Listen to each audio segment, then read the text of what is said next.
नमस्कार दोस्तों, मैं आ गई हूँ एक लंबे इंतज़ार के बाद एक और नई कहानी के साथ। इस कहानी का शीर्षक है एक दिन वो मिली। दोस्तों, कई बार होता है ना ऐसा कि चलते चलते एक ऐसे हमसफ़र की तलाश होती है जिसके साथ बस वहीं रुक कर बस जाने का मन करता है। कुछ ऐसी ही कहानी है हमारी आज की एक दिन वो मिली, जिसमें हमारे किरदार को इसी तरह से कोई एक हमसफ़र ऐसी मिलती है, लेकिन क्या वो उस हमसफ़र के साथ ज़िंदगी गुजार पाते हैं, तो वो कहानी सुनकर ही पता लगेगा। चलिए शुरुआत करते हैं आज की कहानी की। एक दिन वो मिली। आज की आखिरी ट्रेन प्लेटफॉर्म से निकल चुकी थी। चारों तरफ घना अंधेरा और नीम खामोशी थी, जैसे सारा शोर उस आखिरी ट्रेन के पीछे लगे गार्ड वाले डब्बे में सवार होकर चल दिया हो। गिनती की कुछ ही ट्रेनें थीं जो यहाँ रुकती थी, पर फिर भी हर दूसरे स्टेशन की तरह ये स्टेशन भी उतना ही ज़रूरी था जितना कोई बड़ा स्टेशन, और यहाँ पर काम करने वाला स्टेशन मास्टर भी उतना ही ख़ास था जैसे शायद मुंबई वीटी का या नई दिल्ली स्टेशन का होता है। यानी मैं, स्टेशन मास्टर अमरदीप गोयल। और ये स्टेशन था दंतेवाड़ा, जो छत्तीसगढ़ के बस्तर डिवीज़न में था, मतलब ईस्ट कोस्ट रेलवे का एक हिस्सा। स्टेशन मास्टर के इस पद पर मेरी ये दूसरी पोस्टिंग थी। इसके पहले मैं ऐसे ही एक छोटे स्टेशन पर असिस्टेंट स्टेशन मास्टर था। हमेशा की तरह मुझे ये जगह और अपना काम दोनों बहुत पसंद आ रहे थे। सच तो ये है कि मैंने अपनी ज़िंदगी में कोई ऐसा काम नहीं किया था जो मुझे पसंद नहीं था, और आगे भी मेरा कुछ ऐसा करने का कोई इरादा नहीं था। यहाँ रहकर मैं खुद को ज़िंदगी के और करीब महसूस कर रहा था। शाम तेज़ी से ढल रही थी। मैं अपने कैबिन में जाकर बैठ गया। तेज़ भूख लग रही थी।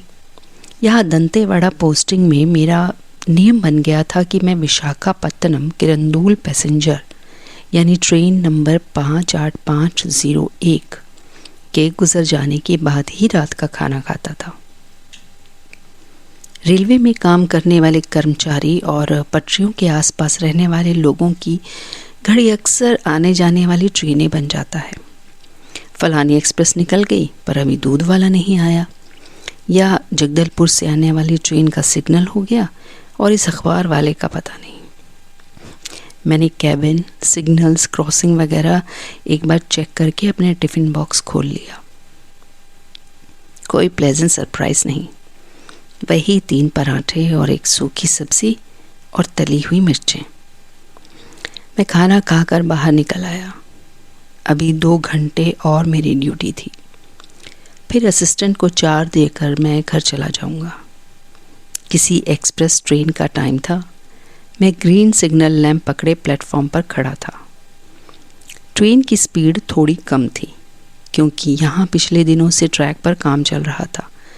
ट्रेन का एक एक डब्बा मेरे सामने से गुजरता जा रहा था। ट्रेन प्लेटफॉर्म छोड़ने लगी।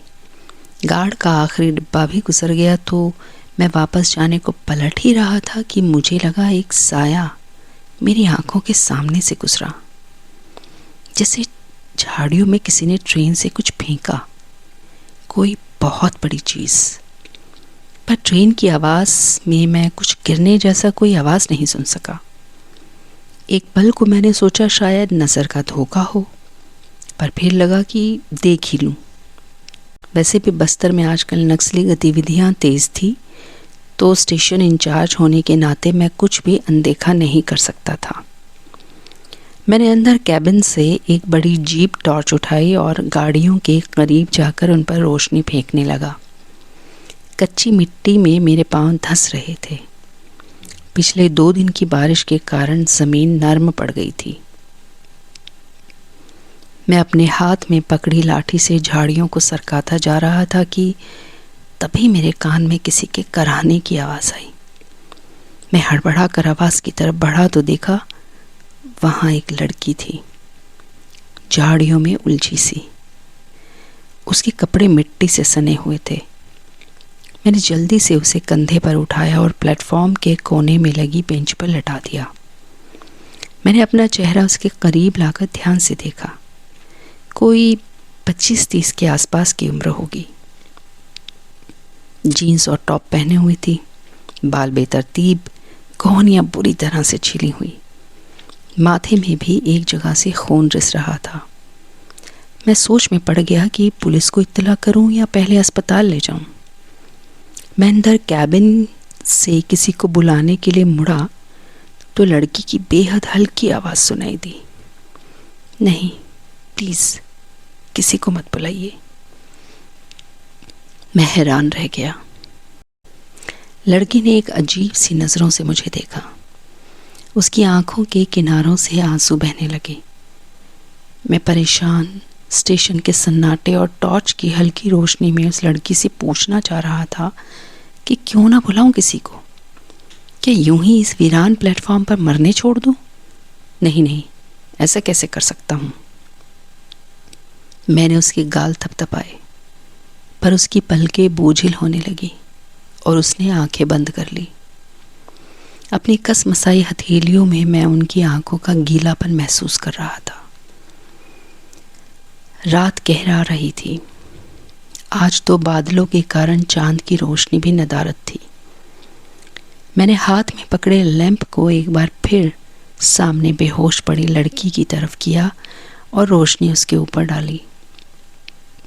बेहोश ही है ना? ये ख्याल आते ही मैं घबरा गया। मैंने अपनी उंगलियां उसके नाक के ऊपर रख कर महसूस करने की कोशिश की। हाँ, सांस तो चल रही है। मैं बड़ी उलझन में था कि इसकी बात मानूं या ना मानूं, यानी इसे अस्पताल ले जाऊं या नहीं, क्योंकि अस्पताल का मतलब है पुलिस तक भी बात ज़रूर पहुंचेगी, और ना ले जाऊं तो करूं क्या? लड़की के माथे से रिश्ता खून उसके गालों तक आ गया था। पता नहीं और कहाँ कहाँ चोट लगी हो। मरहम पट्टी ना हुई तो कहीं कुछ हो ना जाए इसे। मैं बड़ी उलझन में था। मैंने अब तक ज़िंदगी के हर फैसले तर्क वितर्क सही गलत से परे अपनी मन की आवाज़ पर किए थे। फिर आज कुछ अलग करने की कैसे सोचता? मैंने उस लड़की को उठाकर अपने कंधे पर लादा और अपने क्वार्टर में ले आया। रेलवे क्वार्टर, यानी मेरा 2 कमरों का घर। स्टेशन से कोई 100 कदम की दूरी पर था, पर मैं हाँफने लगा था। शायद मैं घबरा रहा था। मैंने उस लड़की को बिस्तर पर लेटा दिया। कोई आधे घंटे के अंदर मैं अपनी समझ के हिसाब से उसको सारे फर्स्ट एड ट्रीटमेंट दे चुका था। उसके घावों की ड्रेसिंग करके उन पर एंटीसेप्टिक लगाकर पट्टियाँ बांध दी थी और एक गिलास गर्म दूध हल्दी डालकर उसके सिरहाने रख दिया था। थोड़ी देर में लड़की कुनमुनाने लगी तो मैंने उसे आवाज़ दी, ठीक हो? उसने आंखें खोल दी। मैं मुस्कुरा दिया और उसे सहारा देकर बैठा दिया। वो चुपचाप दूध का गिलास पकड़े छोटे छोटे घूंट भरती रही। मैं उसकी तरफ देखता रहा कि वो कुछ कहे, मेरे बिना पूछे ही, पर वो चुप रही। शायद किसी सदमे में थी, पर मेरे भीतर खलबली मची हुई थी। उस लड़की की चुप्पी मुझे परेशान करने लगी। मैंने उसके कंधे पकड़े और अपना सिर उसके करीब ले गया और उसकी आंखों में आंखें गड़ाते हुए पूछा, कौन हो तुम? तुम्हें ट्रेन से किसने फेंका? क्यों फेंका? मेरे सवाल उसकी पथरीली आंखों से टकराकर बिखर गए। अब मेरा सब्र टूटने लगा था। मैंने उसके कंधों को धीरे से झकझोर दिया। बोलती क्यों नहीं हो? कौन था जो तुम्हें मार डालना चाहता था? मेरे कमरे का सन्नाटा और गहरा गया था, लेकिन भीतर का शोर मेरे कानों के पर्दे फाड़ रहा था। अब क्या करूं? इसके कहने में आकर ना पुलिस को इत्तला की ना अस्पताल गया। कहीं इसे कुछ हो गया तो मैं खुद ही जेल चला जाऊंगा। कौन देगा मेरे पक्ष में गवाही? मैं क्या करूं क्या ना करूं की कश्मकश में उलझा हुआ था कि लड़की धीमी और कमज़ोर आवाज़ में बोली,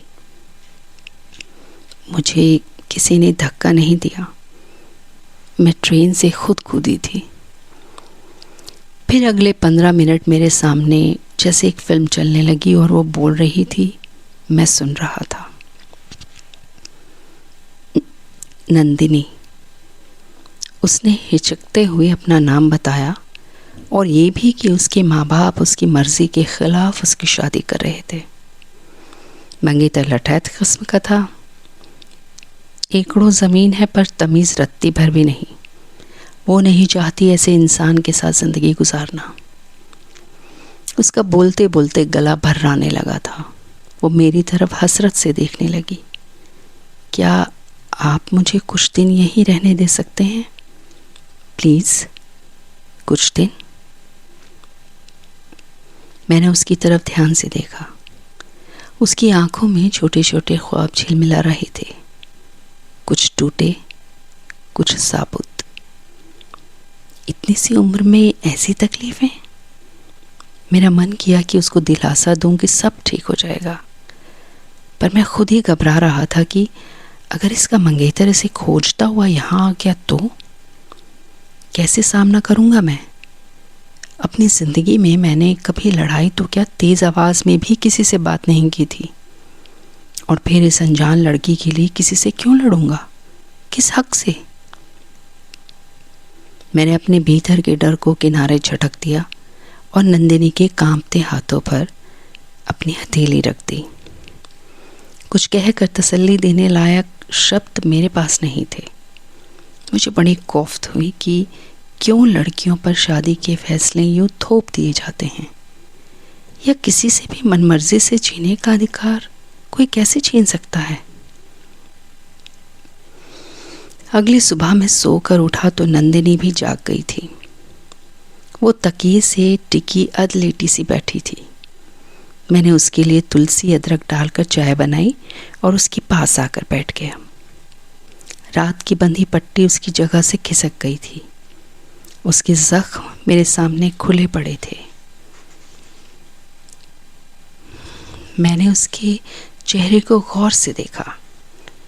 शरबती गेहूं जैसे दानों जैसे रंगत, और आंखों में जो था वो न डर था न दर्द। भी क्या था उन आंखों में?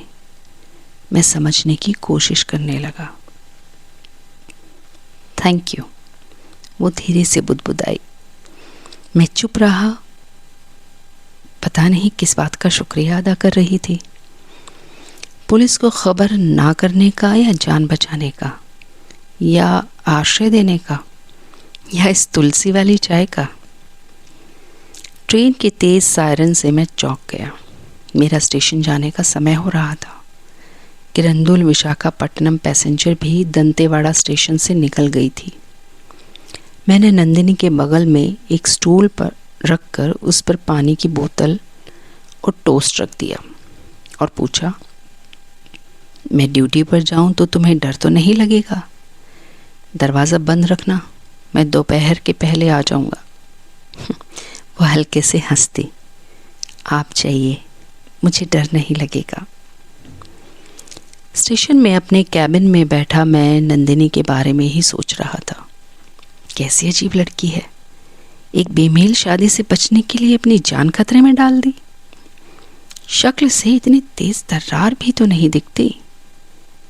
क्या पता होगी तेज, मैं जानता कितना हूँ उसे, पर मुझे लगा मैं जानना चाहता हूँ। मैं अनमना हो गया। उस लड़की, मेरा मतलब है नंदिनी का मेरे घर में होना मुझे बेचैन कर रहा था। मैं कैबिन से बाहर आया और अपने असिस्टेंट से तबीयत ठीक नहीं लगने का बहाना करके घर आ गया। अपने ही घर का ताला खोलते हुए मैं झिझक रहा था। मैंने दरवाज़ा खोलने के पहले थोड़ा शोर किया, बेवजह की खटर पटर, फिर अंदर आ गया। नंदिनी बिस्तर पर नहीं थी। मैंने आवाज़ लगाई। वो रसोई से बाहर निकली। उसके साथ रोटी सिकने की सौंधी सी खुशबू भी आ गई। मुझे अपने घर में किसी को देखने की आदत नहीं थी, ख़ास तौर पर किसी औरत को तो बिल्कुल भी नहीं। तुम ये सब क्यों करने लगी? मैंने उसके हाथ से चिमटा लेकर रख दिया।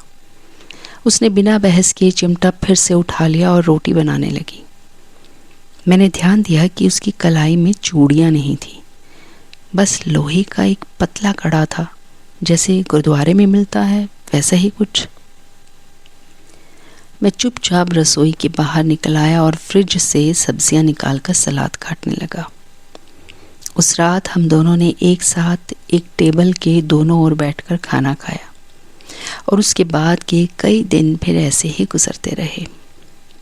पहले हम खामोशियों में खाना खाते थे, फिर मैं नंदिनी को अपने बीते दिनों की बातें बताने लगा, कैसे मैं सारी उम्र बस यहाँ से वहाँ चलते जाना चाहता हूँ, एक सफ़र के ख़त्म होते ही दूसरा सफ़र।